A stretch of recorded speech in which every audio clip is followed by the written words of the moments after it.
눈바는 골로새 교회를 세웠던 개척교회 멤버입니다. 골로새 교회 한 여성도입니다. 그런데 그냥 여성도가 아니라 눈바의 집에서 골로새 교회가 생겼다는 것입니다. 눈바는 자기 자신의 집을 가정교회로 내놓았습니다. 이런 의미에서 생각해 보면 사도 바울의 초기 선교 역사에 여성들의 기여가 대단하다고 생각합니다. 빌립보 교회, 유럽 최초의 교회인데 루디아의 집에서 시작되었습니다.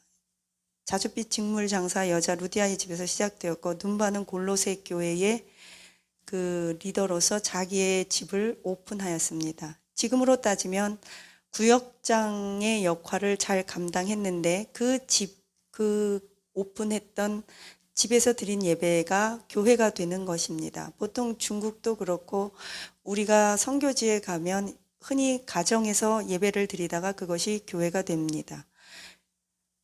그래서 구역장의 역할은 정말 교회의 발전과 부흥에 굉장한 원동력이 되고, 구역장을 잘 교육시키고 훈련시키는 것은 담임 목사님의 굉장히 그 역량을 극대화시킬 수 있는 가장 우선이라고 저는 생각합니다. 물론 예배 기도도 있지만 그거 빼고서는 교육에 있어서 그 교회의 주춧돌, 기둥과 같은 자들은 구역장입니다. 평신도입니다.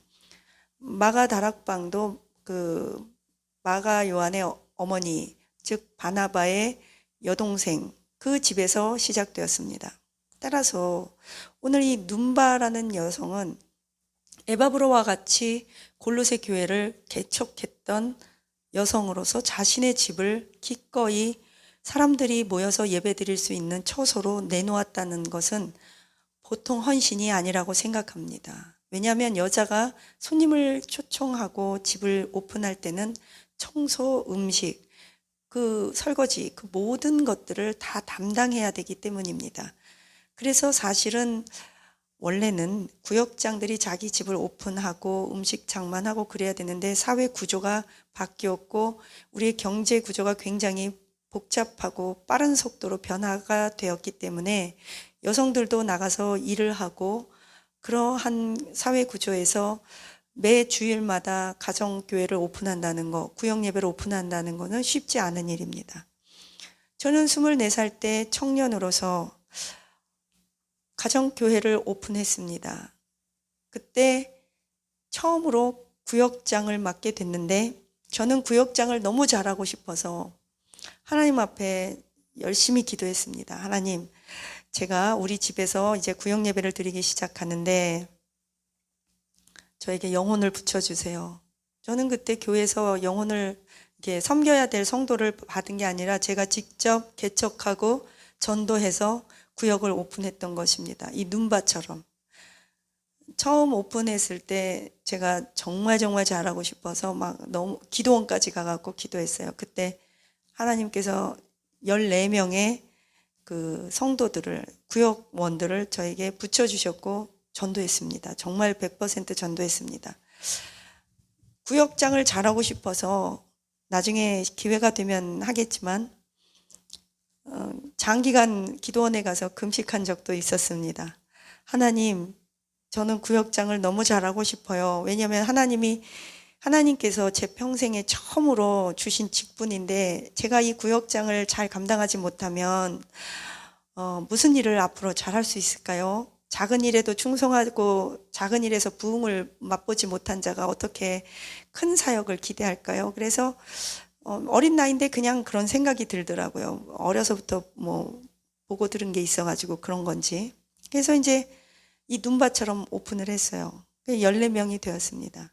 저는 이들에게 일주일에 2번씩 밥 해주고 예배드리고 밥 먹고 설거지하고 또 밥 해주고, 주로 유학생들을 전도를 많이 했습니다. 미국에 있는 유학생들은 고향과 가족을 떠나왔기 때문에 밥을 많이 싸다 주면 애지간하면 김치하고 밥 먹으러 저희 집에 오더라고요. 한국에서는 김치랑 밥 먹으러 오진 않겠지만 20대 초반의 젊은 유학생들에게 김치와 밥을 제공해주는 그런 가정교회, 가정집은 정말 유일한 안식처고 모여서 예배드리고 한국 학생끼리 교제 가질 수 있는, 그것도 교회 신앙 안에서 가질 수 있는 유일한 그 안식처가 되었던 것 같습니다. 그때 당시에 모였던 구역원들이 7명이나 40일 금식자가 나왔고 훌륭한 목사님도 나왔습니다.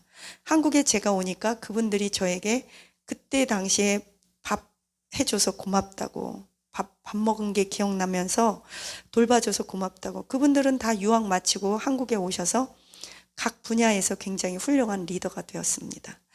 저는 그때 당시 구역장의 시절을 한 3년 반 정도 했는데 그때 그 열매를 이루 말로 할 수가 없고, 이것은 구역장 리더십 때 제가 기회가 되면 한번 여러분과 나누고 싶습니다. 어쨌든 보니까 오늘 골로새서 4장 15절에 사도 바울이 이렇게 말하고 있습니다. 라오디게아 있는 형제들과 눈바와 그 여자의 집에 있는 교회에 문안하고, 뭐예요? 눈바의 집에 있는, 눈바가 그 여자예요. 눈바의 집에 있는 성도들, 그게 골로새 성도들입니다. 골로새 교회 성도들. 그러니까 눈바의 집이 얼마나 컸는지는 잘 모르겠습니다. 그러나 어쨌든 교회 처소로 사용할 수 있을 만큼 집이 있었고 경제적으로 그렇게 어렵지는 않았던 것 같습니다. 그러니까 그 집을 오픈하고, 아무래도 집주인이 음식장만까지 거의 대부분, 물론 다른 사람이 가지고 오기도 하겠지만 대부분은 여자들이 집 호스티스가 다 하게 돼 있죠. 여자 주인이. 이럴 때, 그러니까 저는 흔히들 우리 여의도에 있는 큰 교회에 구역장 한 명이 애지간한 그 교회의 부목사, 부교역자 역할을 감당한다라고 말을 할 만큼 아주 훈련을 단단히 받으시는 것을 제가 알고 있습니다. 저희 교회에, 거기 교회에, 큰 교회에 구역장하고 중보기도 인도하셨던 권사님이 계신데, 이분의 에너지, 이분의 영성, 이분이 말씀에 대한 그 열정, 복음에 대한 열정과 기도에 대한 열정은 일반 그 성도들 타의 추종을 불허합니다. 기도원 원장님 같이 기도하시고요.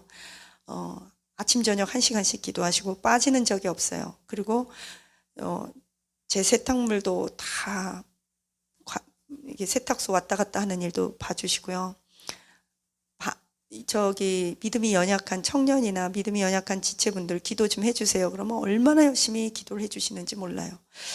완전히 전도사님급이고 애지간한 그 사역자보다 훌륭하다고 저는 생각해요. 훈련을 아주 단단히 받으신 분이에요. 저는 그분을 보면서 직분이 아니구나. 이거는 훈련받았고 성숙도고 하나님 나라에 대한 열정이고 그 겸손의 문제지. 결코, 물론 직분 중요합니다. 직분이 있어야 설교도 하고 안수도 받습니다. 저도 선교지에서 세례 주고 안수기도 해주고 그러고 싶어서 목사가 된 것이 참 감사하다고 생각이 들 때가 많습니다. 물론 힘들기도 하지만 목사가 돼서 좋은 것이 무엇이냐 그러면 마음껏 집례하고, 선교지에는 목사가 없잖아요. 마음껏 세례주고 성찬식도 하고 안수기도도 해줄 수 있다는 것이 너무나 좋아요. 그러나 직분과 상관없이 어떤 사람은 직분이 있는데 그 직분을 감당 못하는 사람이 있고, 어떤 사람은 진짜 권사인 사람이 있어요. 그 권사로서 교육자 이상 일을 해 나가시더라고요. 근데 어떤 분은 권사인데 어떻게 권사가 됐나, 저분이 성경에 그 가룟 유다가 있는지 없는지 알지도 못하나, 진짜 다윗과 밧세바도 모르는데 어떻게 권사가 됐나 싶을 정도로 그런 분도 계시기는 해요. 그러나 중요한 것은 우리가 직분도 중요한데, 직분에 맞는 것도 중요한데, 이렇게 평신도로서 눈바와 같이, 이 눈바는 골로새 교회 개척자고 자기가 집을 내놨고 평신도들이 지금 사도 바울을 중심으로 그냥 쭉 포진해 있습니다. 그러니까 사도 바울이 대단했다는 것은 어떻게 알 수 있냐면, 이 평신도들을 자기와 같은 엄청난 지도자로 만들어냈다는 것이 저는 참 존경스럽습니다. 나 하나 열심히 믿어서 죽으면 그것도 감사하지만 무슨 소용이 있겠냐 이거예요. 다음 세대는 어떡하냐고요. 그래서 정말 훌륭한 목회자, 훌륭한 목사들은 홈그라운드 리더들을 열심히 키워내야 합니다. 홈그라운드 리더를, 차세대 리더를 키워내지 못할 때는 두 가지 문제에 직면하게 됩니다. 개인적으로 첫째, 각 교회에서 내가 은퇴하고 난 다음에 이 교회를 맡아줄 디모데와 같은 2대 담임 목사 청빙에 굉장히 어려움을 겪습니다. 그렇게 되면 교회가 막 어수선해요. 그럼 말하지 않아도 여러분 잘 아실 거예요. 두 번째, 사사기와 같은 시대를 우리가 도래하게 됩니다. 사사기에 보면 그 후세들이 가나안에 들어가서 여호와의 율법을 알지도 못하고 배우지도 못해서 주의 종의 말씀과 부모의 말씀을 듣지도 않았고, 그러니까 거역하는 거예요. 반항하는 거예요. 둘째, 그것까지는 괜찮은데 자기 뜻대로 옳은 대로 행하였더라. 자기가 보기에 좋은 대로 행하는 그런 사람이 되어버리는 거죠. 사사기는 혼돈과 혼미 그 자체잖아요. 죽기 길을 쓰고 가나안까지는 들어갔어요. 가나안에 들어가서가 더 문제였다는 거예요. 오히려 가나안에 들어가기 전까지는 고생은 해도 공동의 목표가 있었기 때문에 정화됩니다. 거룩해지고 나쁜 것들, 우상숭배, 불순종 다 제해지죠. 그런데 들어간 다음에가 하나님 말씀을 안 가리키니까 다음 세대가 무너지거든요. 그래서 이렇게 눈바와 같이 이런 평신도들을 목사님들이 잘 키워내시기를 진심으로 축복합니다. 그리고 우리 평신도들은 그런 의미에서 열심히 요즘 유튜브 많잖아요. 좋은 말씀들. 그래서 좋은 말씀 많이 교단, 교파 초월해서 이단 사이비가 아니라면, 한쪽에 치우친 너무 그런 것이 아니라면 말씀을 단단한 거 여러분 먹으시고 유튜브 들으시고 하루에 딱딱한 음식 말씀 잘 들으시고 훌륭한 목사님 설교 많잖아요. 그런 거 들으시고 각 교회 섬기시는 교회에서 훌륭한 이런 눈바와 같은 구역장의 역할을 잘 감당하시기를 예수님의 이름으로 축복합니다. 기도하시겠습니다. 하나님 감사합니다. 우리가 눈바와 같이 가정을 오픈하고 예배를 드리고 그럼으로써 하나님의 영적인 복을 받게 하여 주옵소서. 가정을 오픈하는 것은 얼마나 힘든지 모릅니다. 지금 코로나와 같을 때 교회에서도 비대면으로 예배를 드리고 있는 상황입니다. 하루속히 코로나가 종식되게 하옵소서. 그래서 우리가 교회에서도 모이고 그룹별로 모이고 구역별로 모이게 하옵소서. 목장별로 셀별로 모이게 하옵소서. 떡을 떼며 교제하고 말씀과 은혜를 서로 나눌 때 단단한 삼겹줄이 되어 우리가 쓰러질 때 한 지체가 힘들고 쓰러지면 일으켜주는 서로가 의지가 되는 서로의 그 성도와의 교제 지체가 되게 하옵소서. 하나님 눈바와 같은 교역자 이런 평신도 지도자들이 예수님의 이름으로 벌떼처럼 일어나게 하옵소서. 우리에게 눈바와 같은 자를 주옵소서. 평신도 지도자들이여 일어날지어다. 하나님 루디아와 눈바와 에라스도와 같은 이런 자들이 예수님의 이름으로 일어나서 다시 한번 교회에 부흥이 있게 하여 주옵소서. 감사드리며 예수님의 이름으로 기도합니다. 아멘.